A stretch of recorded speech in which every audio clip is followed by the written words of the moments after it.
the cameras flashed, the crowd froze, and the voicemail that echoed around the world was meant to stay private, but it didn't. No, it really didn't. 19 years ago, Hollywood labeled him an absolute monster. Today, he's a reality TV dad preaching hope. It's wild. Right. How does a scandal that big just disappear? And what happens when the daughter who took the brunt of it finally speaks out? Welcome to Starscope Report. Join Jordan and Jamie as they uncover Hollywood drama, music industry shakeups, and viral influencer scandals. From red carpet surprises to social media controversies, we dive deep into the stories behind the fame. Today, for you listening at home, we are exploring the ultimate Hollywood pivot. We are diving deep into Alec Baldwin's shocking new life lesson for his 8 children. 8 children. Still can't get over that. I know. We'll get into the math of that later, but we're unpacking his transformation from tabloid villain to reality star, and then covering some breaking, really tragic news in the music world. Yeah, it's a packed deep dive today. And honestly, the sheer contrast between these stories, it really forces us to look closely at how fame actually works. Completely.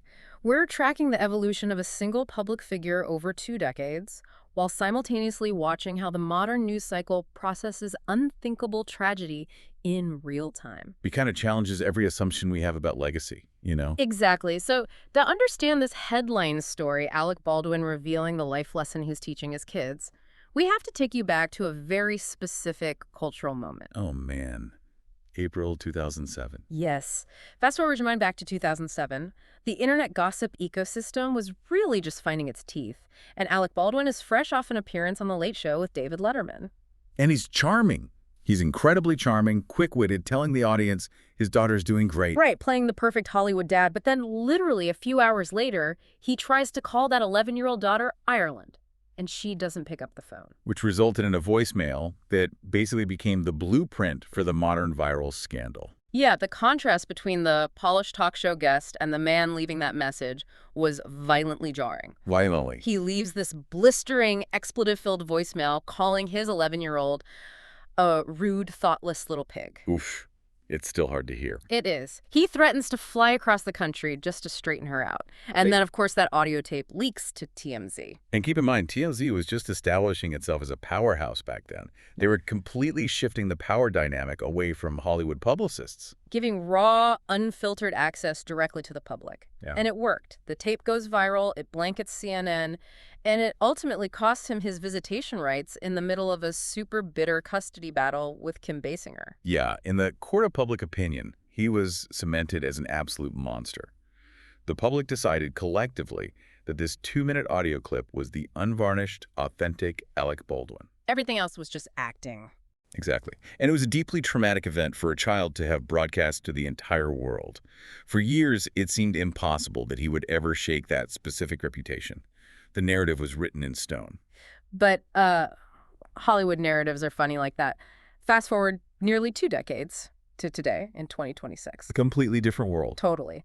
Alec is 68 years old. He is married to 42-year-old Hilaria Baldwin, and they are currently raising 7 young children together. All under the age of 13. Plus, Ireland is now 29. So recently, at the premiere of the documentary Gaslit, Alec was asked what ultimate lesson he wants to instill in his kids. And his answer was genuinely surprising. He said, hope.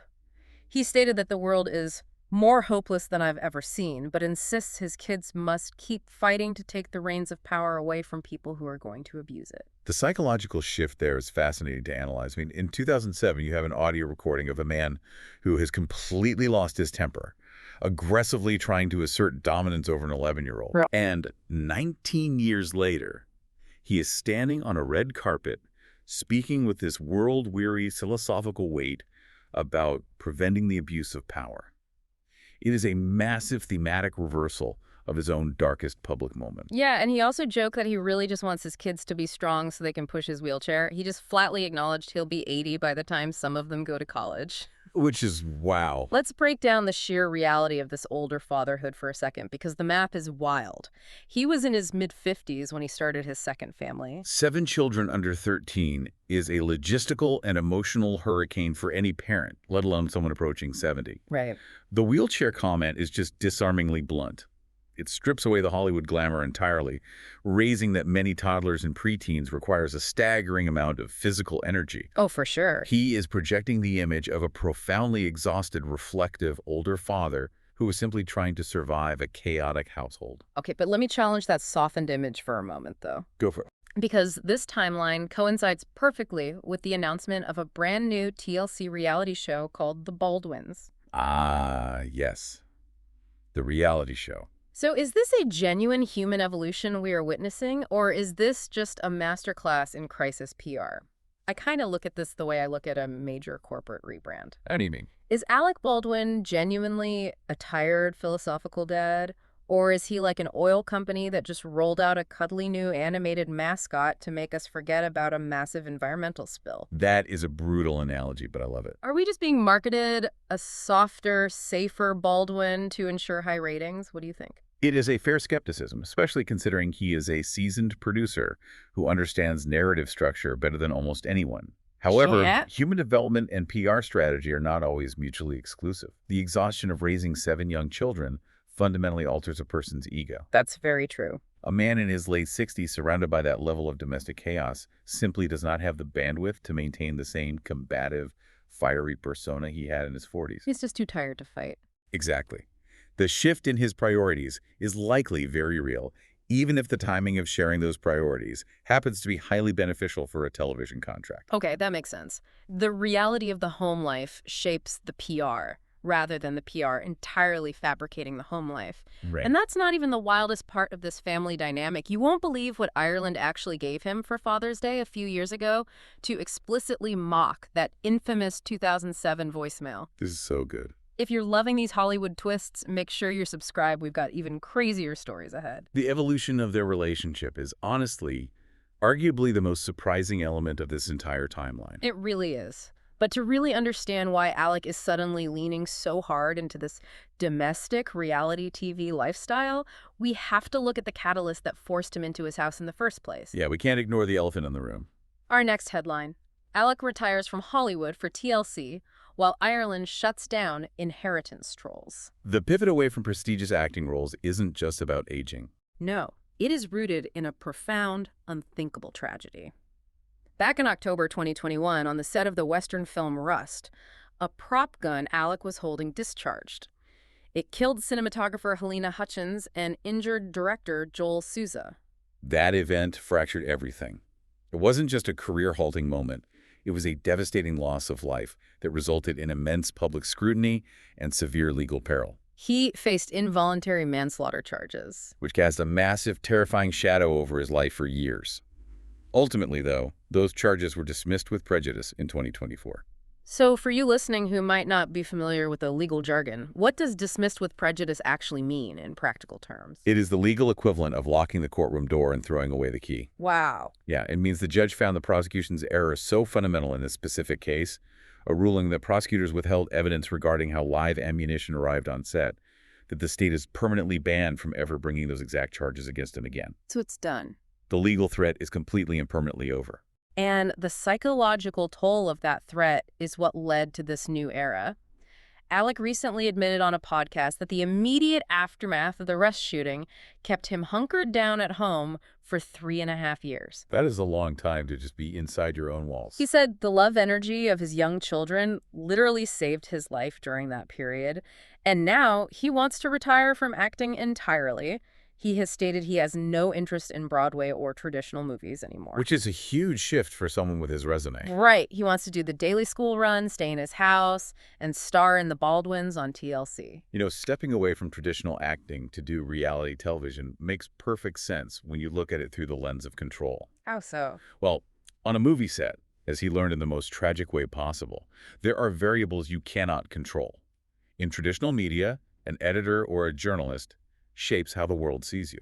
But on a reality show, Especially when you are producing about your own family, you control the cameras. You curate the narrative. His home became his safe haven during a period of intense trauma, and now he is monetizing that safe haven on his own terms. which brings Hilaria and his eldest daughter, Ireland, into the spotlight because they are really doing heavy lifting in managing this public perception. They absolutely are. While Alec is retreating, Ireland is aggressively defending the new family structure. She recently faced a wave of internet trolls who accused her of only playing nice with her stepmom to secure a piece of her father's estate. People can be so awful. Awful, but her response was iconic and deeply revealing. She fired back, saying, "I'm not getting an inheritance. I have 7 Which siblings." is just hilarious and true. Right. But she didn't stop there. She called Hilaria a gem and explicitly stated that Hilaria is the primary reason she has a relationship with her dad today. That's huge. She even hyped up Hilaria's upcoming appearance on season 34 of Dancing with the Stars, where she's partnered with Gleb Savchenko. Ireland's public defense completely dismantles the evil stepmother trope that tabloids have tried to manufacture for years. Seriously? You have to remember, Ireland met Hilaria when she was a teenager, still navigating the fallout of a very fractured relationship with her father. For a daughter to publicly credit her stepmother as the bridge that repaired her bond with her dad, that indicates a level of emotional maturity and private healing that the public rarely gets to witness. And Hilaria herself is incredibly aware of how the public views this entire dynamic. In a recent interview, she addressed the optics head-on. Oh, she knows exactly how it looks. Yeah. She admitted that the premise of a 27-year-old yoga instructor marrying a wealthy, significantly older famous actor sounds exactly like a bad SNL sketch. Acknowledging the absurdity of your own life is one of the most effective public relations strategies imaginable. It completely disarms the critics. You can't make fun of her for being a caricature if she points it out first. Exactly. Speaking of disarming critics, I promised a cinematic climax regarding that 2007 voicemail, and this perfectly illustrates your point. I love this story. During a New York Times interview, Alec revealed a Father's Day gift Ireland gave him a few years ago. She bought him a freestanding pellet grill, and the brand name of the grill, a Traeger Little Pig. The audacity of that gift is just brilliant. Alec admitted he kept it hidden in a corner for a while, totally unsure of what to do with it. But Hilaria thought it was hilarious. Of course she did. So during a recent visit with Ireland, her husband, and their new daughter, they brought the little pig out onto the patio and literally cooked hot dogs on it as a family. Taking one of your darkest, most humiliating public traumas and physically objectifying it into patio furniture is a fascinating psychological maneuver. Let me push you on this, though. Is this an example of genuine, healthy, emotional healing? Or is this just another calculated way to sanitize his image? What's your analogy here? It reminds me of taking the venom out of a snake bite and turning it into an anti-venom. Are they truly healed? Or have they just figured out how to buy the trademark to their own insult so the tabloids can't use it anymore? I honestly believe it functions as both.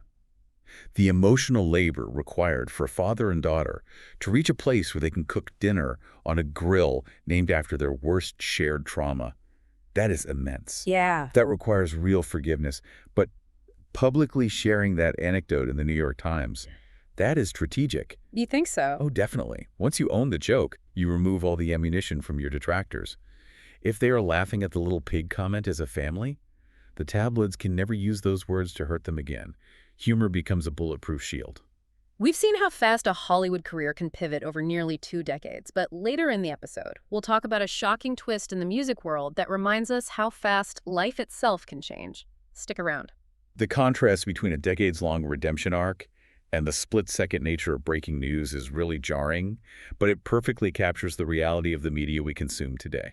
It truly does. I mean, Alec Baldwin realized his life could shatter in a split second on the set of Rust, which ultimately led him to prioritize his family and retreat behind closed doors.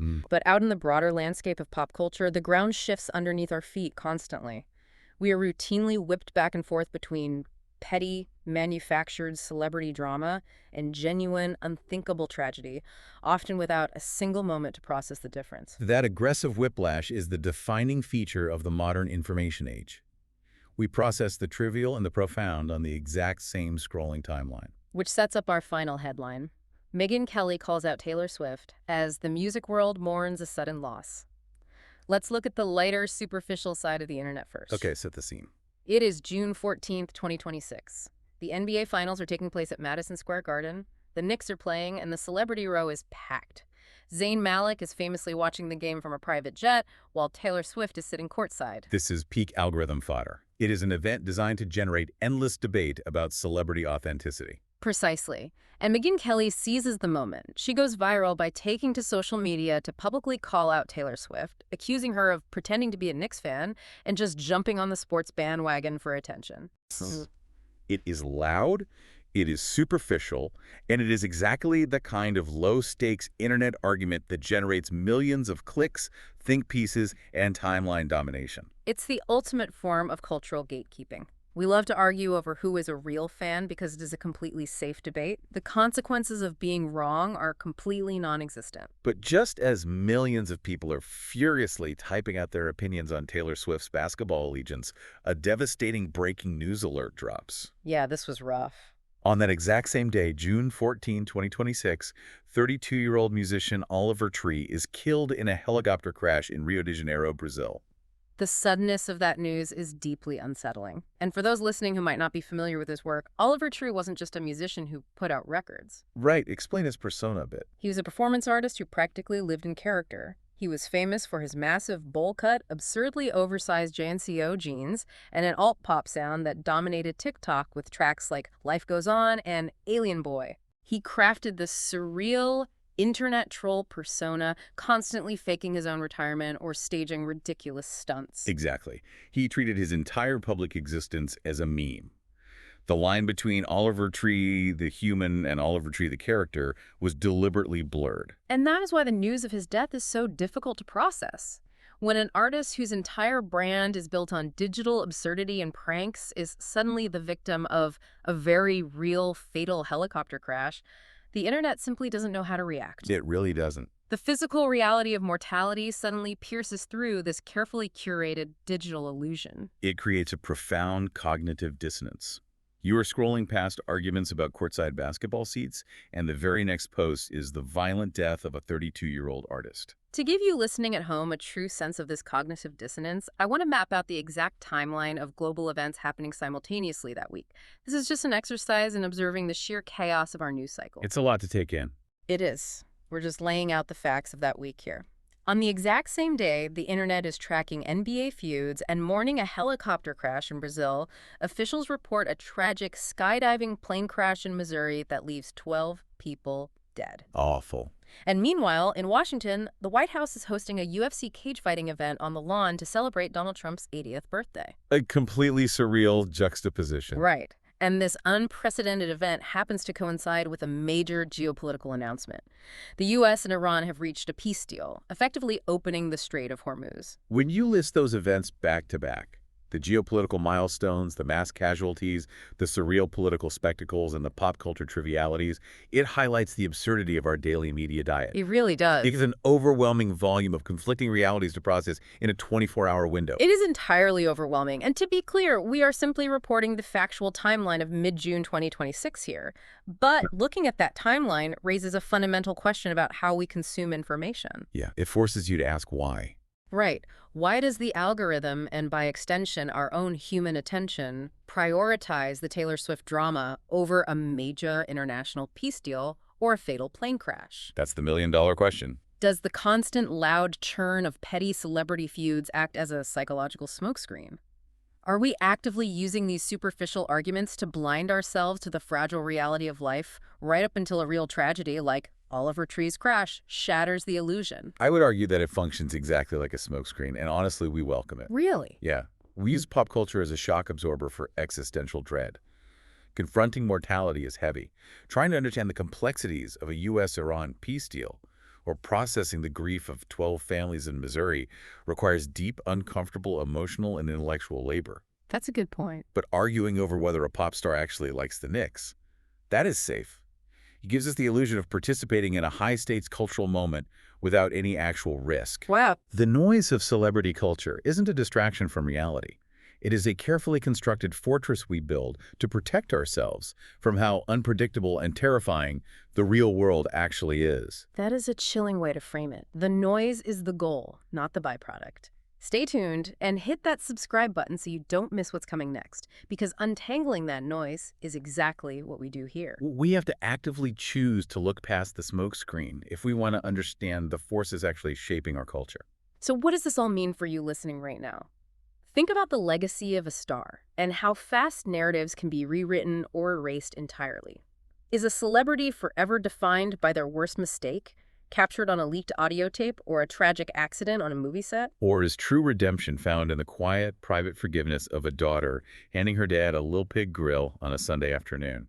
And when you see the next superficial internet scandal trend above a major global event, ask yourself, what are we trying to distract ourselves from today? What will the reality show version of this look like in 20 years? That is the essential question to carry with you. We are always writing the legacy, even when we think we're just scrolling. You've been listening to Starscope Report, where Jordan and Jamie uncover the stories shaping Hollywood, music, and pop culture. Thanks for tuning in, and don't forget to subscribe for more stories that keep the stars shining.